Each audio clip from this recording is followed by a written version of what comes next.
pulmonar obstructiva crónica es una enfermedad que puede ser prevenible y tratable y se caracteriza porque se manifiesta una limitación persistente y progresiva del flujo aéreo. Y bueno, esta no es completamente reversible y está asociada a una respuesta inflamatoria crónica de las vías respiratorias y el parénquima pulmonar frente a partículas nocivas como puede ser el humo del tabaco. En cuanto a la epidemiología, eh, es de alta prevalencia a nivel mundial.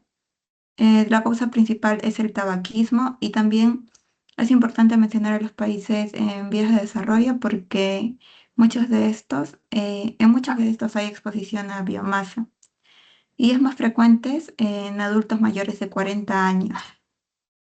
Y bueno, como dice en la diapositiva, se estima que 1 de cada 10 adultos mayores de 40 años en el mundo tiene EPOC. Siguiente, por favor.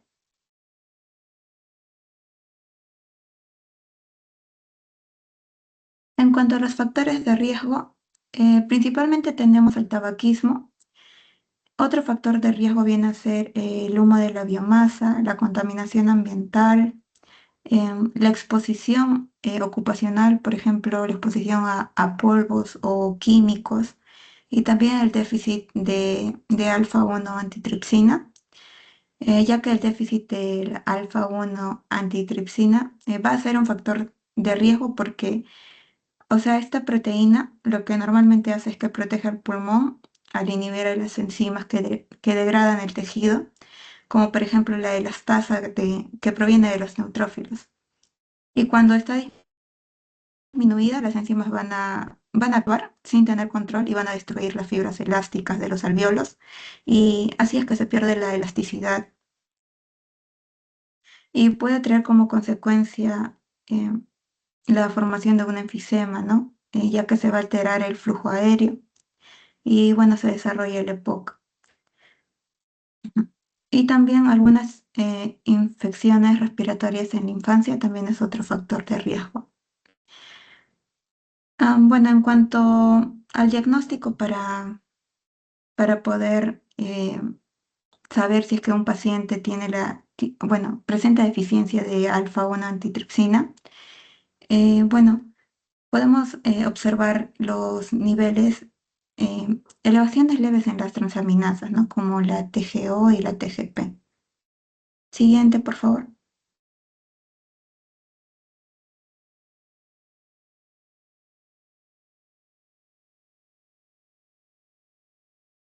En cuanto a la fisiopatología, em, bueno, la fisiopatología del EPOC es un proceso progresivo que inicia con la exposición ante irritantes inhalados, principalmente el humo del tabaco.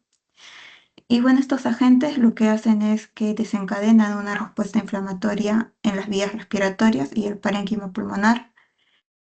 Y a diferencia de una respuesta normal, el EPOC, por así decirlo, es una respuesta exagerada. Y lo que sucede es que se activan las células inflamatorias, como pueden ser los neutrófilos, los macrófagos, los linfocitos TCD8, y bueno, estos van a liberar mediadores inflamatorios y algunas sustancias oxidantes. Y estas sustancias van a generar daño directo al tejido pulmonar y van a alterar los mecanismos de defensa. Un fenómeno importante que se da es el desequilibrio entre proteasas y antiproteasas. Por ejemplo, las proteasas como la elastasa aumentan la actividad destructiva, mientras que las antiproteasas como la alfa-1 antitripsina son insuficientes para contrarrestarlas. Y esto, bueno, conduce a la destrucción de las paredes alveolares y como consecuencia de este daño estructural em, se desarrollan dos enfermedades principales, ¿no? Como puede ser el enfisema, que se caracteriza por la destrucción del parénquima pulmonar y la pérdida de la elasticidad. Y también tenemos a la bronquitis crónica, en la que se produce inflamación de las vías aéreas, el engrosamiento de sus paredes y también va a haber un aumento en la secreción de moco. Y esto hace que se obstruya el flujo aéreo.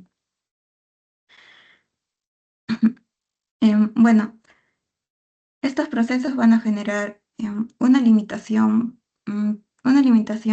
que va a ser persistente del flujo aéreo y también ocasiona pues el atrapamiento aéreo y también la hiperinsuflación pulmonar.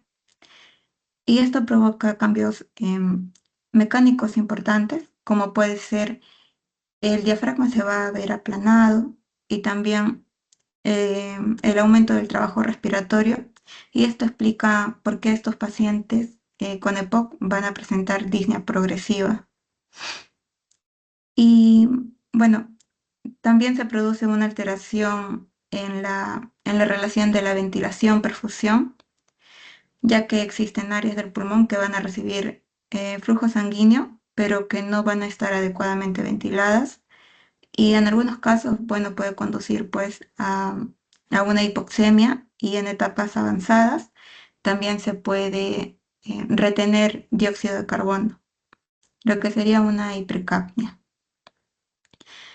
Y ya, bueno, la hipoxemia crónica lo que va a hacer es inducir a una vasoconstricción de las arterias pulmonares y esto puede ocasionar también hipertensión pulmonar. Siguiente, por favor.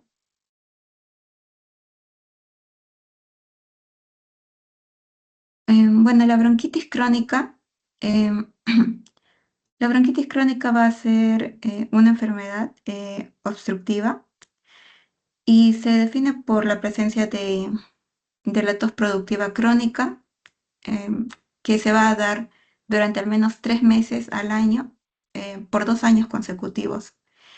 Y es un proceso que se caracteriza por la inflamación persistente de los bronquios y esto conduce a una hipersecreción de moco y obstrucción del flujo aéreo, como ya había mencionado. Y al igual que, bueno, ya que es una enfermedad pulmonar obstructiva, también se presenta en adultos mayores de 40 años y también especialmente en fumadores. La fisiopatología también ya está explicada, pero a manera breve se desarrolla a partir de una respuesta inflamatoria crónica de las vías aéreas y esta inflamación produce cambios en los bronquios, como por ejemplo el engrosamiento de las paredes y la infiltración de células inflamatorias. Y un hallazgo que va a ser característico es la hipertrofia de las glándulas mucosas y también el aumento de las células caliciformes, y esto conlleva a que se genere, a que se produzca, a que haya una producción excesiva de moco. Y bueno, este moco suele ser más espeso y abundante, ¿no? Y esto hace que se dificulte el paso del aire. Clínicamente, el paciente que presenta, el paciente con bronquitis crónica presenta tos crónica productiva y, bueno, generalmente es más intensa en las mañanas. También la expectoración puede variar en cuanto al color y a la consistencia. Y con el tiempo también aparece la disnea progresiva, bueno, ya que inicialmente va a ser al esfuerzo y luego ya va a ser en reposo. Esto ya se da en etapas avanzadas. Y otros síntomas que se pueden relacionar, o bueno, un signo podría ser la sibilancia, eh, que el paciente se sienta fatigado, y en otros casos más severos, el paciente puede presentar hipoxemia, como la cianosis. Y acá debemos mencionar el fenotipo que se conoce como el blue bloater, que se caracteriza por ser un paciente que presenta hipoxemia, hipercapnia, sobrepeso y también tiende a presentar edemas. En cuanto al diagnóstico, em, se va a basar especialmente en la espirometría, ya que nos va a mostrar la limitación del flujo aéreo. Y en cuanto al tratamiento, se van a utilizar broncodilatadores para poder mejorar el flujo aéreo y en algunos casos también corticoides inhalados. Siguiente, por favor.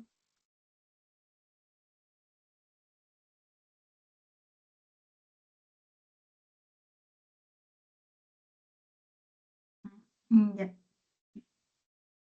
En cuanto a la clínica del EPOC, los signos y síntomas mm, se desarrollan, ¿no? de manera progresiva y insidiosa.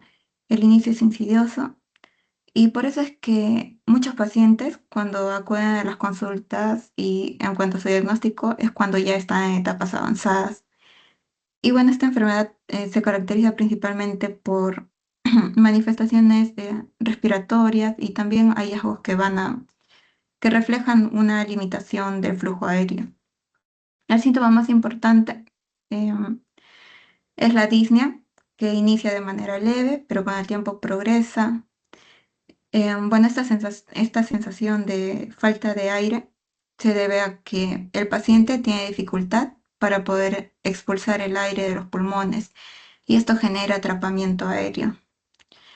Y por eso es que el paciente también puede sentir que se cansa fácilmente y también puede abandonar las actividades físicas que antes realizaba. Otro síntoma es la tos crónica, que es una tos que inicialmente es intermitente, pero luego ya permanece, ¿no? Y en algunos casos, la expectoración de la tos puede ser, el esputo puede ser blanquecino y en otros casos también puede ser amarillento o verdoso, especialmente cuando el paciente va a presentar exacerbaciones o también infecciones respiratorias. Ya había mencionado también que en el caso bueno, de la bronquitis crónica se presentaban sibilancias que se va a dar por el paso del aire, ¿no? A través de las vías que van a estar estrechadas. El paciente también puede presentar sensación de opresión torácica y bueno, también fatiga. Y en el caso del enfisema, un hallazgo característico es el tórax en tonel, que es el resultado de la hiperinsuflación pulmonar crónica. Y también se observa el uso de la musculatura accesoria para la respiración. Bueno, en algunos pacientes, eh, como los pacientes que presentan bronquitis crónica, pueden presentar también retención de dióxido de carbono y esto conlleva a que también presente alteraciones en el estado de conciencia. Y acá tenemos, bueno, mi compañera va a mencionar, va a abarcar más adelante acerca del enfisema, pero tenemos dos fenotipos clásicos que viene a ser, siguiente por favor.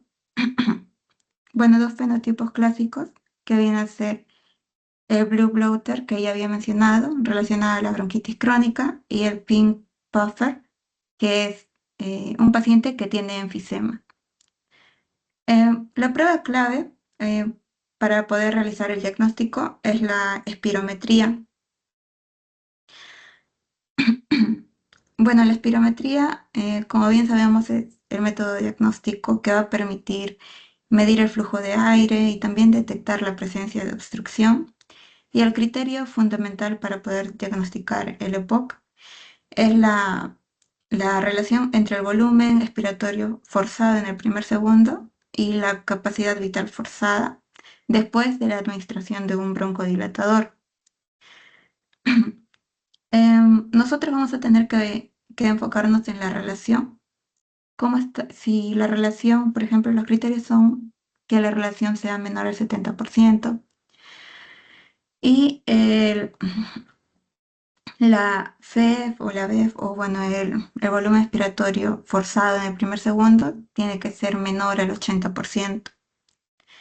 Y bueno, estos valores van a confirmar la existencia de una limitación en el flujo aéreo que caracteriza a la enfermedad pulmonar obstructiva.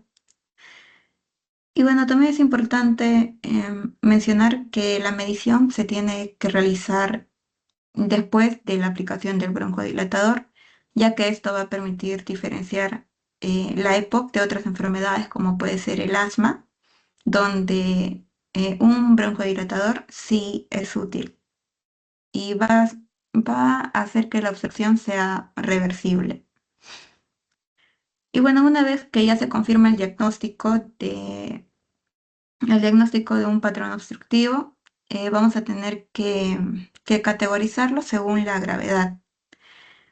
Y para esto vamos a utilizar una clasificación que se conoce como el GOLD y divide al EPOC en 4 grados.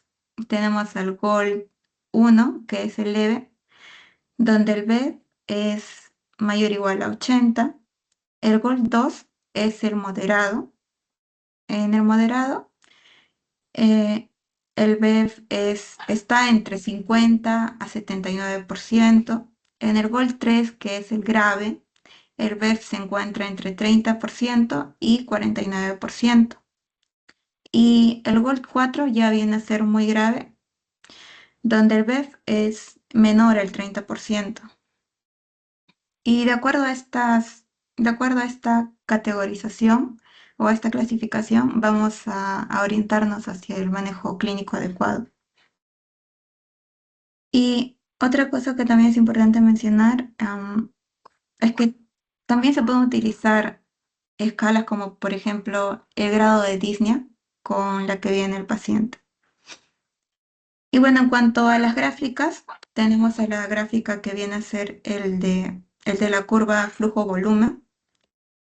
En una curva flujo-volumen normal, em, es de forma, bueno, tiene forma de triángulo o de campana y el pico expiratorio es alto y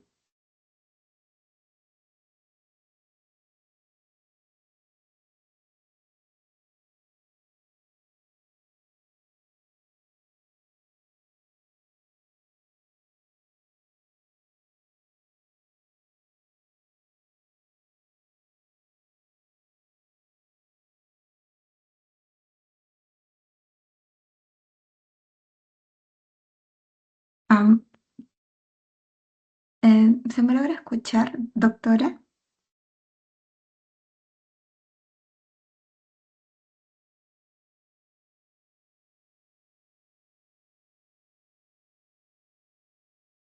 ¿Se me logra escuchar, doctora? Sí se te escucha. Ya, gracias. Am, ¿Puedes retroceder, por favor, María? Ya. Bueno, en la curva del EPOC, lo que sucede es que el pico expiratorio es disminuido, además de que presenta un descenso cóncavo y la expiración va a ser más prolongada.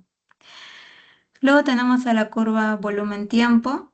En el caso del EPOC, la subida es lenta porque normalmente suele ser de subida rápida.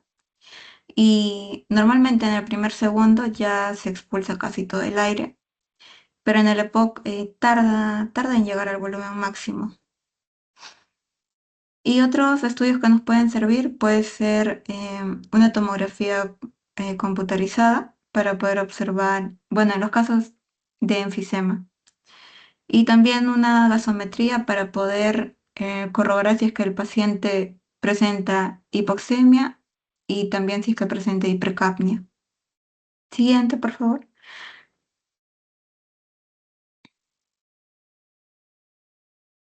En cuanto al tratamiento, las medidas generales o las no farmacológicas, bueno, nosotros debemos recomendarle al paciente que suspenda el tabaco, que viene a ser lo más importante, y también que se vacune contra la influenza, contra el neumococo. Y en cuanto al tratamiento farmacológico, se van a utilizar broncodilatadores. Eh, los broncodilatadores son aquellos que se van a utilizar según la necesidad del paciente para poder aliviar los síntomas agudos, como por ejemplo la disnea, las sibilancias que se presentan en el EPOC. Y acá podemos mencionar al SABA, que es un beta agonista de corta acción, por ejemplo el salbutamol. El salbutamol lo que va a hacer es relajar el músculo bronquial y de esta manera va a aliviar rápidamente, ¿no? En minutos. Luego tenemos al LABA, que es de acción prolongada, y al SAMA, que es un em, anticolinérgico de acción corta, por ejemplo, el ipratropio. Y lo que hace el SAMA es disminuir el tono vagal del bronquio. Y bueno, estos medicamentos se van a utilizar en los casos de disnea y en síntomas intermitentes. Y también se pueden utilizar corticoides inhalados. Los corticoides, como por ejemplo la budesonida o la fluticasona, que se indican para pacientes con EPOC que presentan exacerbaciones o también presentan componentes inflamatorios, por ejemplo, que presenten eosinofilia. Y la función de los corticoides inhalados es reducir la inflamación de la vía aérea y también la frecuencia de las exacerbaciones. Pero estos, si es que se utilizan solos, por así decirlo, no hay éxito. Así que siempre se va, bueno, no siempre, pero mayormente se van a utilizar junto a los broncodilatadores de acción prolongada. Y en otro tratamiento puede ser también la oxigenoterapia. Bueno, se va a indicar en el caso de que el paciente, la presión del oxígeno se encuentre menor a 60 milímetros de mercurio.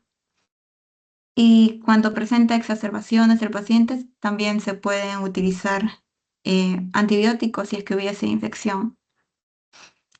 En cuanto a las complicaciones del EPOC, puede haber pues insuficiencia respiratoria, hipertensión pulmonar, insuficiencia cardíaca derecha y policitemia también.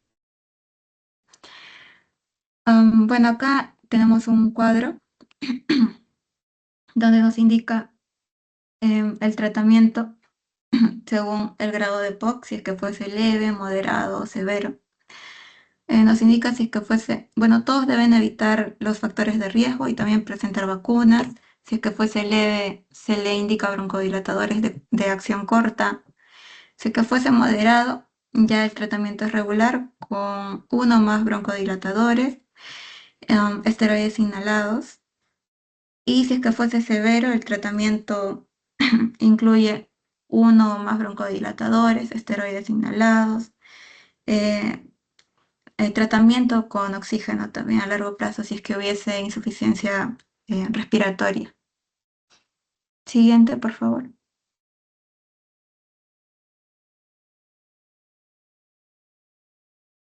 Ya. Ahora el caso clínico.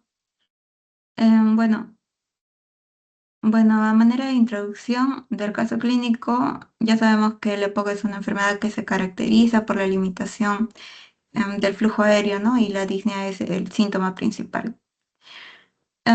En este caso, bueno, en este momento voy a presentar un caso donde se presenta a una paciente adulta mayor con EPOC de alto riesgo no agudizadora que consulta porque la disnea ha empeorado de manera progresiva y después de descartar las causas asociadas, se optimiza el tratamiento con doble broncodilatación y rehabilitación pulmonar.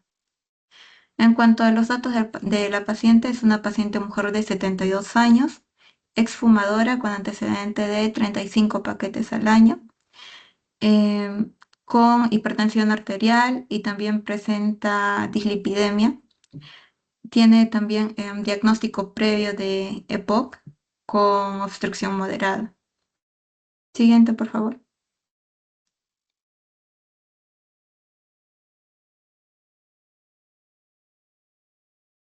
Am, mm, En cuanto a los signos y síntomas, em, la paciente presentaba disnea progresiva en el último año que limitaba su actividad física habitual y bueno, necesita detenerse al caminar distancias cortas, pero no presenta tos significativa, expectoración ni dolor torácico. En cuanto a los antecedentes, tiene antecedente de neumonía grave con insuficiencia respiratoria aguda en el 2005. Y bueno, el EPOC es estable, no tiene exacerbaciones recientes y ha tenido tratamiento previo con broncodilatador de larga duración, el tiotropio, y también ha estado en tratamiento con enalapril, simvastatina, ya que presentaba hipertensión y dislipidemia. Y bueno, en cuanto a la evolución de um, la paciente presentaba empeoramiento progresivo de disnea, que aparentemente no tenía una causa. Los estudios descartan patología cardiovascular y otras comorbilidades.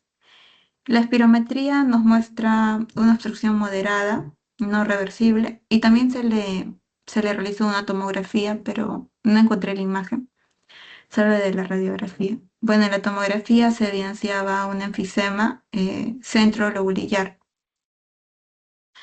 Y el diagnóstico bueno, el diagnóstico fue de POC de alto riesgo no agudizadora, con predominio de disnea y no hay evidencia de otras causas asociadas.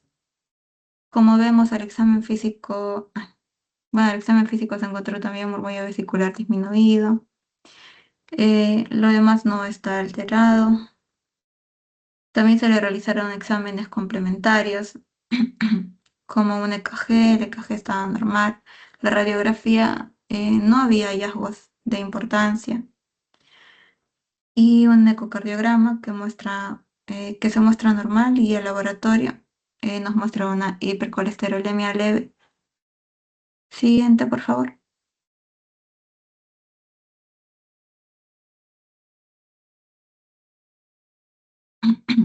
Bueno, en cuanto al manejo, se optimiza el manejo con doble broncodilatación, LAMA más LAVA, y se inicia rehabilitación pulmonar. No se indicaron corticoides inhalados debido a que no existía exacerbaciones, la paciente no presentaba exacerbaciones y también tenía un bajo recuento de eosinófilos.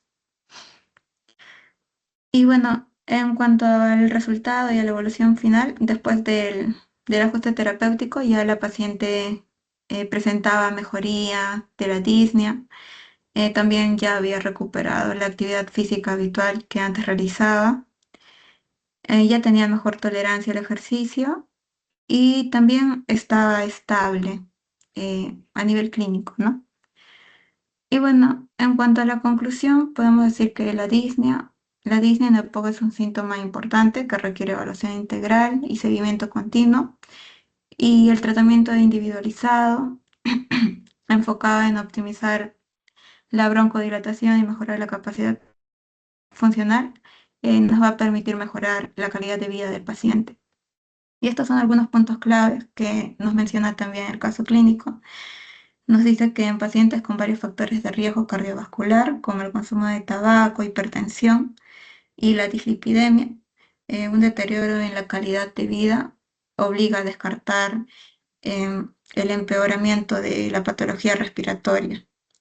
La optimización de la broncodilatación permite un mejor control de la disnea, unido a una mejora en la funcionalidad cardíaca. Y también es fundamental que los programas de rehabilitación pulmonar formen parte de la base del tratamiento en pacientes con EPOC. Ya, eso sería todo por mi parte, doctora. Le doy pase a mi siguiente compañera.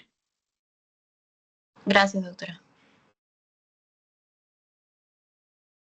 Buenas noches, doctora. Bueno, continuando con la exposición, mi nombre es Xiomara Cuenca Escudero y voy a exponerles acerca de lo que es el enfisema. Siguiente diapositiva, por favor.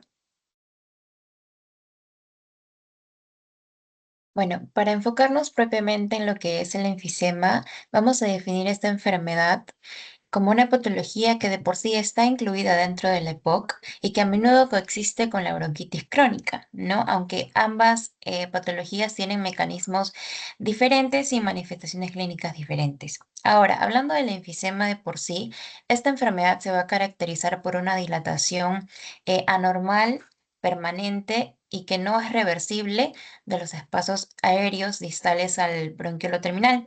Y también se caracteriza por la destrucción de las paredes alveolares que estos separan, lo que de por sí va a alterar la arquitectura pulmonar y también dificultar la función respiratoria.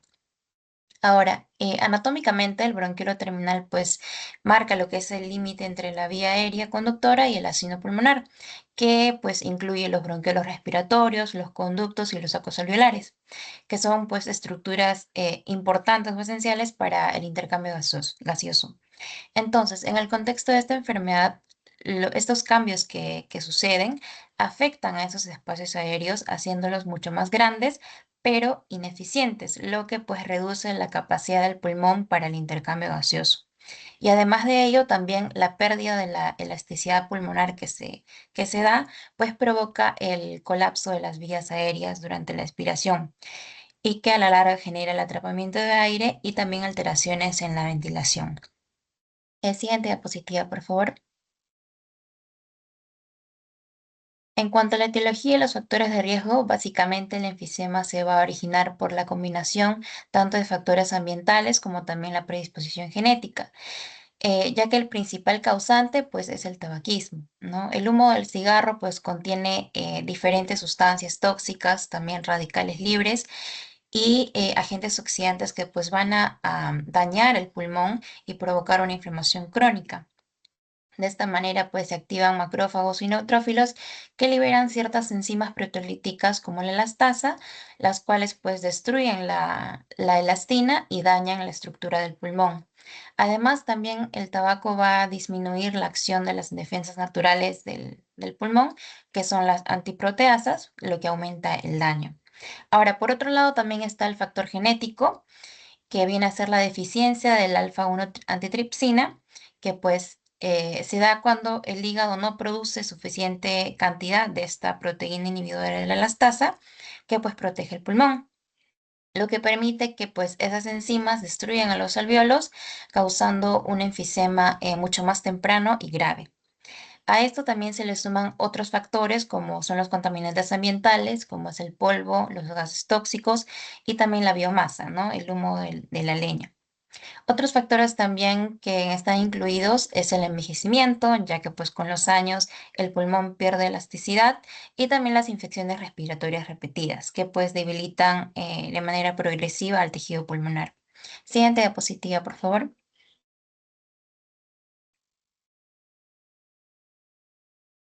En cuanto a la epidemiología, pues el enfisema va a ser una de las principales causas de muerte y mortalidad a nivel mundial, ya que hay aproximadamente 200 millones de casos y alrededor de 3 millones de fallecimientos al año. Su prevalencia va a aumentar con la edad, especialmente después de los 40 años. Esto más que todo debido a una exposición prolongada al tabaquismo, ¿no? Ahora hay mayor incidencia en los hombres, ¿no? Aunque también en las últimas décadas han aumentado los casos en las mujeres, ¿no? Por el incremento del consumo del tabaco. Ahora, en los países en desarrollo también destaca el factor de riesgo ya mencionado, como es la exposición a la biomasa, ¿no? Sobre todo en zonas que son rurales.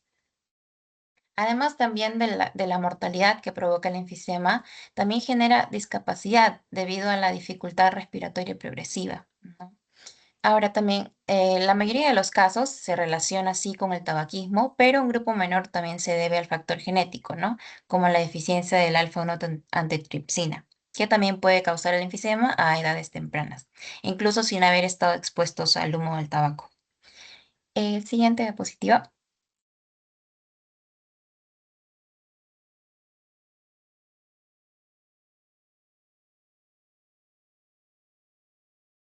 Siguiente diapositiva. Ya. En cuanto a la clasificación, pues el enfisema se puede clasificar según la zona del pulmón en la cual se va a ver afectada. El tipo más común viene a ser el enfisema centroacinar, que va a afectar principalmente los bronquiolos respiratorios, mientras que las partes más distales, es decir, los alvéolos, pues se mantienen mucho más conservadas. Suele presentarse sobre todo en los lóbulos superiores del pulmón y está fuertemente relacionado con el tabaquismo. Por otro lado, también está el enfisema panacinar, que va a comprometer de manera uniforme todo el ácido pulmonar, desde el bronquiolo respiratorio hasta los sacos alveolares.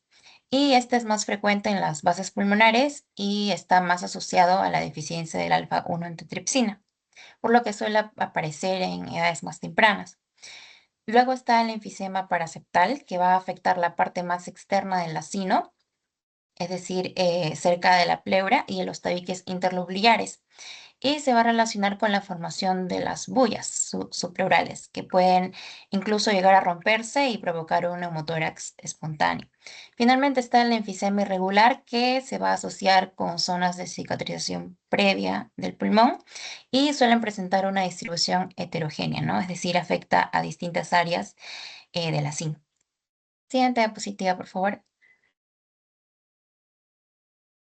En cuanto a la fisiopatología de la enfermedad, pues va a ser un proceso bastante complejo y sobre todo progresivo, que va a comenzar principalmente con la exposición a sustancias dañinas, ¿no? Como son principalmente el humo del tabaco y a las partículas inhaladas, ¿no? Como los contaminantes ambientales.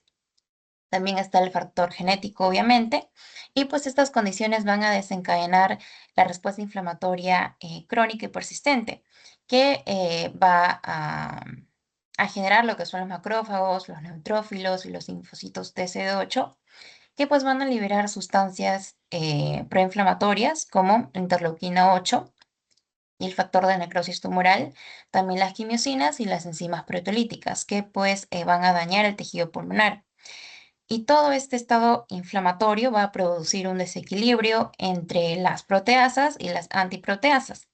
Y a esto se le suma lo que es el estrés oxidativo, que pues viene causado por los radicales libres del humo del tabaco y de las propias sustancias o células inflamatorias, ¿no? Que no solo dañan al pulmón, sino que también bloquean los mecanismos de defensa, es decir, a las antiproteasas. Entonces, como resultado de esto, pues se destruye el tejido alveolar, especialmente la elastina, cuya función es pues mantener la estructura y la elasticidad del pulmón.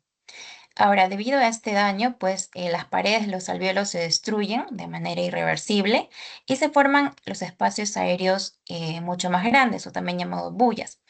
Y se pierde también lo que es la red de los capilares en gran parte. Esto va a reducir la superficie disponible para el intercambio gaseoso y va a dificultar lo que es la entrada del oxígeno a la sangre, ¿no? Produciendo lo que es la hipoxemia de manera progresiva. Al mismo tiempo también se da la pérdida de la elasticidad pulmonar y esto genera el atrapamiento de aire y también la hiperinflación pulmonar, lo que a la larga va a aumentar el volumen residual, va a aplanar el diafragma y también aumentar el esfuerzo respiratorio. Es por eso que los pacientes recurren a los músculos accesorios para poder respirar un poco mejor y activar esos mecanismos compensatorios como son la cianosis en los labios, ¿no? Ahora, también se altera lo que es la ventilación y perfusión, ya que hay zonas del pulmón que están ventiladas, pero pobremente perfundidas, lo que empeora lo que es la oxigenación. Ahora, en fases iniciales, el cuerpo puede llegar a eliminar el dióxido de carbono, digamos, relativamente de manera normal, pero ya en etapas avanzadas esto falla y produce la hipercapnia, ¿no? Finalmente, pues la hipoxia crónica va a producir lo que es la vasoconstricción pulmonar y el remodelado vascular, lo que puede llevar finalmente a complicaciones como son la hipertensión pulmonar y en casos más avanzados el cor pulmonar, ¿no? Que son ya complicaciones del enfisema avanzado. El siguiente diapositiva, por favor. En cuanto ya a las manifestaciones clínicas, bueno, el cuadro clínico va a ser lento y progresivo, pero va a predominar lo que es la disnea, ya que es el síntoma principal. Y al inicio solo aparece durante el esfuerzo físico, pero con el avance de la enfermedad se presenta hasta en el reposo, ¿no? Luego también tenemos la tos escasa, o ausente. Y por último también tenemos la fatiga y el cansancio, ¿no? Ahora, en el examen físico es típico encontrar lo que es a la inspección el tórax en tonel, que se debe a la hiperinsuflación pulmonar.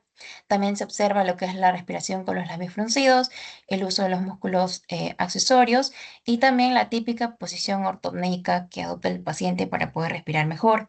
En cuanto a la palpación, pues hay una disminución de la expansión torácica y vibraciones vocales disminuidas. En cuanto a la percusión, hay una hipersonoridad y un descenso del diafragma. Y en cuanto a la auscultación, hay un murmullo vesicular disminuido y una expiración prolongada. Hasta incluso se pueden llegar a escuchar sibilancias y roncos. Aquí está presente lo que es el fenotipo clásico del soplador rosado o pink puffer, ¿no? Que es cuando el paciente está delgado, está disneico, constantemente hiperventila y generalmente está poco cianótico, ¿no? A diferencia del blue bloater que se da en la bronquitis crónica. El siguiente diapositiva, por favor. Luego, en cuanto al diagnóstico de la enfermedad, pues se realiza combinando tanto la clínica como diversas pruebas complementarias, ¿no? Ya que en primera instancia está la sospecha clínica, obviamente basada en la historia clínica del paciente, los signos y síntomas que presente, los factores de riesgo, ¿no? Principalmente el tabaquismo, el examen físico, y luego ya vienen las pruebas funcionales, como es el caso de la más importante, la espirometría, ya que nos va a permitir identificar el patrón obstructivo, ya que se va a observar una disminución del volumen expiratorio forzado en el primer segundo y también una reducción en la relación FEP1-CBFF, ¿no? Que es menor a 70%, lo que nos va a indicar obviamente que hay un patrón obstructivo. Luego, siguiente diapositiva, por favor. Tenemos a los estudios por imagen, como son la radiografía de tórax, donde podemos evidenciar signos de hiperinsuflación que va a ser caracterizado por una marcada radiolucidez. También vamos a observar el aplanamiento del diafragma y también un aumento del espacio retroesternal. Y también se encuentra lo que es el signo del vaso recto de Simón, que es un hallazgo radiológico de la oligoemia, es decir, una disminución del volumen sanguíneo pulmonar y que pues está caracterizado por una vasoconstricción con un patrón hipovascular, ya sea irregular o distorsionado, ¿no? Luego tenemos, siguiente diapositiva, por favor.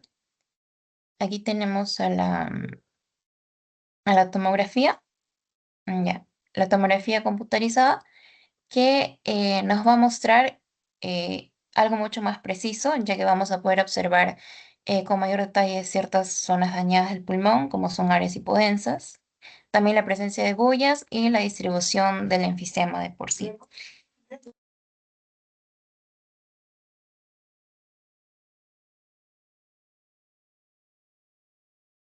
Siguiente diapositiva, por favor. Bueno, por último, en cuanto al tratamiento, bueno, básicamente se da para el tratamiento sintomático, es decir, aliviar los síntomas, mejorar la calidad de vida y evitar que la enfermedad siga avanzando, ¿no?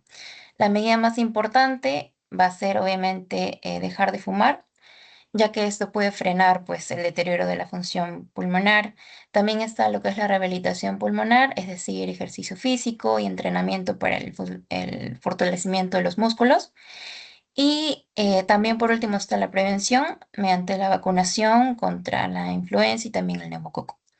En cuanto al tratamiento farmacológico, se usan ciertos medicamentos como son los broncodilatadores, que son la base del tratamiento, ¿no? Ya que estos fármacos, como los betagonistas, en este caso el salbutamol, y también los anticolinérgicos como el ipratropio o el tiriotropio, van a mejorar la ventilación, ya que relajan el músculo ilisobronquial y bueno, esto mejoran los síntomas, más no curan la enfermedad, ¿no? Luego también tenemos a los corticoides, ya sean inhalados o sistémicos, y se utilizan principalmente durante las crisis o exacerbaciones, ya que van a reducir la inflamación. Y también tenemos a la oxigenoterapia, que va a estar indicada en pacientes con niveles bajos de oxígeno en sangre y que están en hipoxemia crónica, pues, ¿no? ya que el uso continuo de este pues ha demostrado aumentar la supervivencia de los pacientes. Por último, en algunos casos específicos también se pueden considerar opciones quirúrgicas, como son la cirugía de reducción de volumen pulmonar, que va a consistir en la resección de las partes dañadas del pulmón para poder mejorar la mecánica respiratoria. Y también está el trasplante pulmonar, ¿no? Ya en pacientes con enfermedad muy avanzada. Siguiente diapositiva, por favor.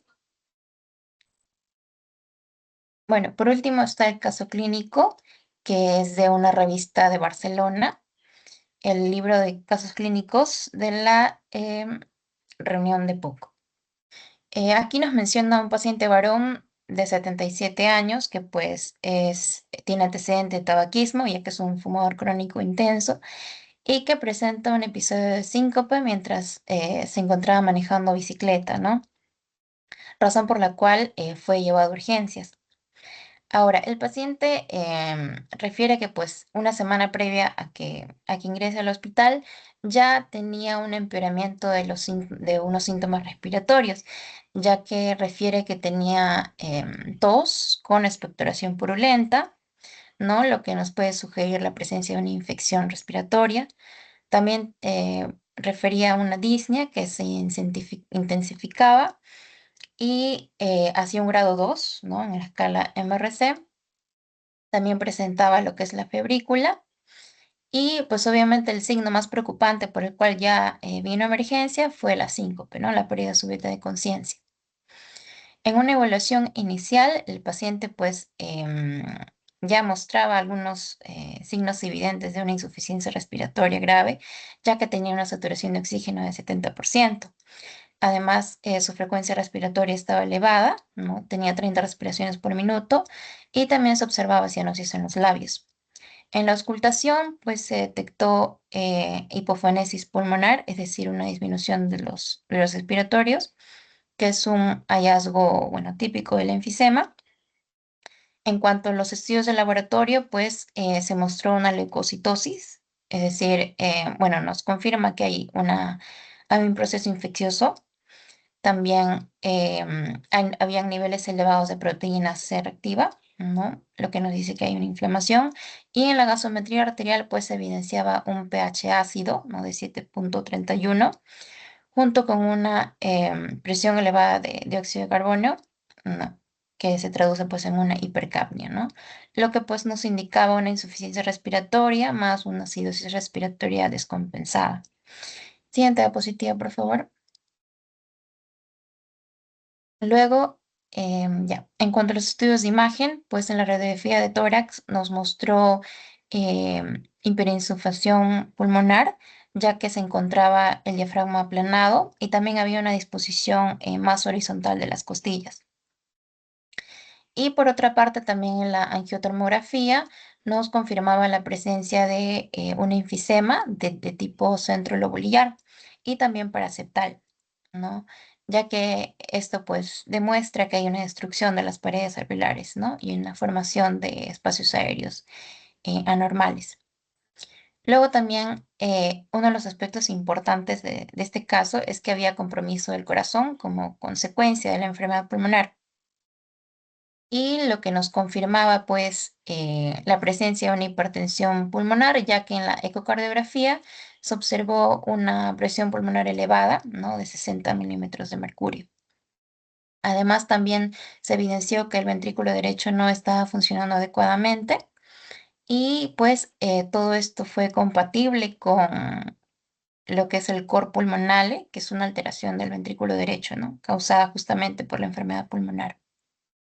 Siguiente diapositiva, por favor.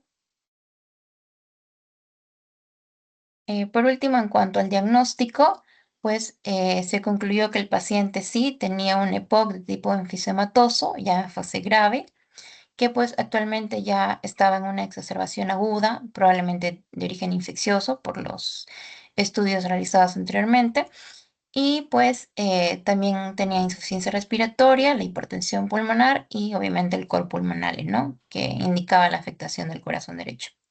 En cuanto al tratamiento, pues el manejo se centró en tratar esa exacerbación y estabilizar la función respiratoria, mediante el uso de broncodilatadores como el salbutamol y el hipotropio. También se utilizaron corticoides sistémicos y se le indicó también diuréticos para manejar la sobrecarga del ventrículo derecho. Ahora, también se le dio lo que es la ventilación mecánica no invasiva para poder ayudar a mejorar su ventilación, ¿no? Y reducir su esfuerzo respiratorio. Una vez estabilizado el paciente, fue dado de alta con tratamiento broncodilatador de larga duración y también oxigenoterapia domiciliaria, ¿no? Y obviamente la suspensión del tabaco. En cuanto a su evaluación, pues el paciente mostró una evolución favorable, ya que mejoró la disnea y disminuyeron sus síntomas respiratorios. Un punto clave es que obviamente el paciente dejó de fumar y pues esto frenó la progresión del daño y también se le indicó ciertas medidas preventivas, ¿no? Como la vacunación. Y bueno, como conclusión, pues este caso nos evidencia cómo la EPOC, cuando no se diagnostican ni tampoco se trata a tiempo, puede causar complicaciones bastante graves, ¿no?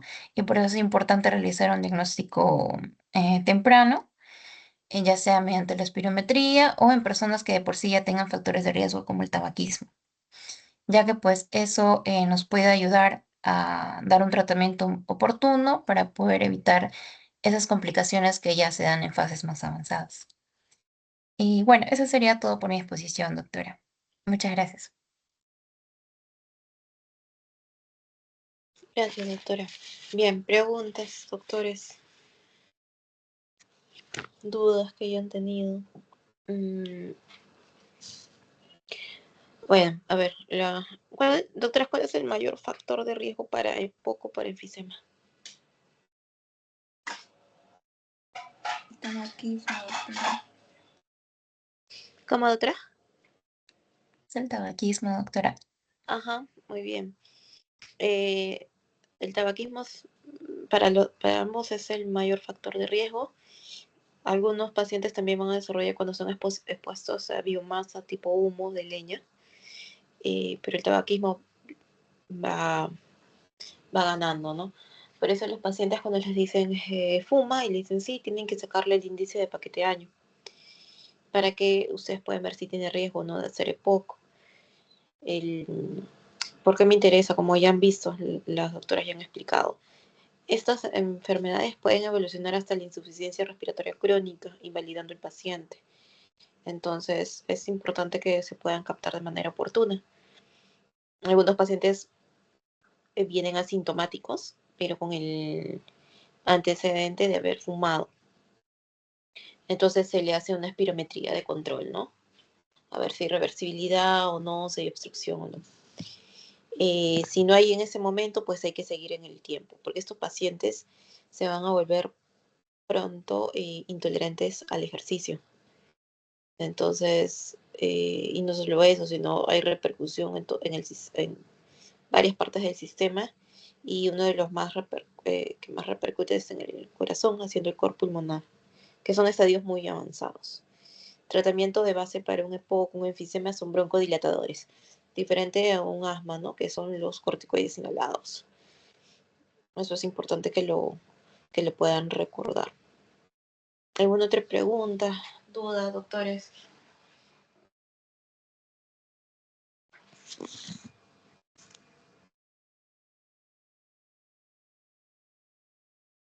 Ya. Si todo está claro hasta aquí, lo dejamos. Por favor, pasen las diapositivas al grupo de ustedes y ya nos estamos viendo pronto para las siguientes teorías. Si hubiera alguna duda con respecto a esta, ya la resolvemos en la siguiente clase. Gracias, doctores.